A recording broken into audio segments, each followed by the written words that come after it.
அனைவருக்கும் வணக்கம். ரொம்ப நாள் ஆச்சு பார்க்க முடியல, கொஞ்சம் வேலையாக இருந்ததுனால.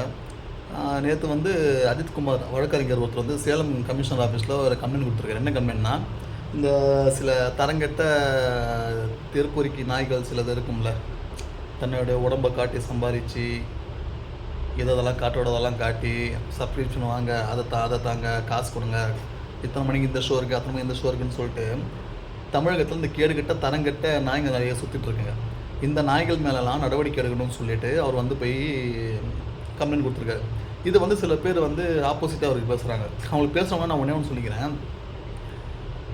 உங்கள் வீட்டு பெண்கள் அந்த மாதிரி இருந்தால் நீங்கள் கம்முன்னு இருப்பீங்களா? எத்தனையோ பெண்கள் கஷ்டப்பட்டு உழைக்கிறாங்க. பட்டாசு தொழிற்சாலை எத்தனை பேர் கஷ்டப்பட்டு உழைக்கிறாங்க, அங்கே எத்தனை பேர் சாகுறாங்கன்னு பார்க்குறீங்க. எத்தனை பேர் டெலிவரி வேலைக்கு போய்ட்டு சம்பாதிக்கிறாங்க, எத்தனை பேர் ரோட்டில் கடை போட்டு சம்பாதிக்கிறாங்க, நைட்டு பகல் கண்ணு மூச்சு சம்பாதிக்கிற எத்தனோ பெண்கள் இருக்காங்க. இவங்களுக்கெல்லாம் இதை பார்க்கும்போது என்ன தோணும், என்னடா இது, நம்ம வந்து கஷ்டப்பட்டு இவ்வளோ பண்ணுறோம், நம்மளால் ஒன்றுமே சம்பாதிக்க முடியல, இவங்க இதை பண்ணுறாங்க, யாருமே எதுவும் கேட்கறதில்ல, நம்ம அவங்க சம்பாரிச்சிட்டு போகிறாங்களே, அப்போ இது வந்து நல்லதா, அப்போ இது வந்து நல்லது தானே, நம்மளும் இந்த மாதிரி சம்பாதிக்கலாம் அப்படின்னு சொல்லிட்டு எல்லா பெண்கள் மனதிலையும் வந்து இது வந்து போய் போகிறதுக்கான அந்த வாய்ப்புகள் இருக்குது. அதனால் வந்து இவர்கள் எடுத்த இந்த நடவடிக்கைக்கு நான் எல்லோரும் வந்து ஆதரவு கொடுக்கணும்.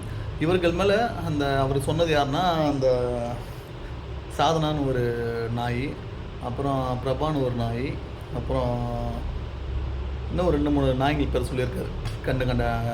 அந்த கண்டு தரங்கட்ட நாய்கள் பேர்லாம் சொல்லியிருக்காரு. இந்த நாய்கள் மேலெலாம் நடவடிக்கை அந்த போலீஸ்காரங்க எடுத்து அவர்கள் தக்க தண்டனை கொடுத்து அவங்கள ஜெயிலில் அடைக்கணும். அப்போ தான் இந்த நாய்கள் கொடுக்குற தண்டனையை பார்த்து புதுசாக எந்த நாய்களும் வராதுங்க. சரிங்களா? ஏன்னா இது வந்து ஃப்யூச்சரில் வந்து எல்லா மனசுலையும் வந்து ஒரு விதையை விதைச்சிரும். இவங்களாம் இப்படி பண்ணி சம்பாதிக்கிறாங்களே, அப்போ நம்மளும் இப்படி பண்ணால் என்னன்னு சொல்லிட்டு ஒரு நல்லா உழைக்கிற மனநிலை இருக்கிறவங்க கூட இதை பார்த்து மாறத்துக்கான வாய்ப்புகள் இருக்குது.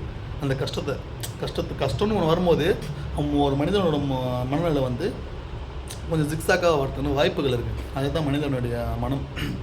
அதனால் வந்து இந்த நாய்கள் மேலெலாம் கொஞ்சம் நடவடிக்கை எடுத்து, எப்படி சொல்கிறது, இதுங்களெல்லாம் நம்ம வந்து மரியாதை கொடுத்து கூப்பிட வேண்டிய அவசியமே இல்லை. அதனால தான் நம்ம சொல்கிறது, நடவடிக்கை எடுங்க, விட்டுறாதீங்க. அனைவரும் அந்த வழக்கறிஞருக்கு வந்து சப்போர்ட் பண்ணுங்கள். நன்றி, வணக்கம்.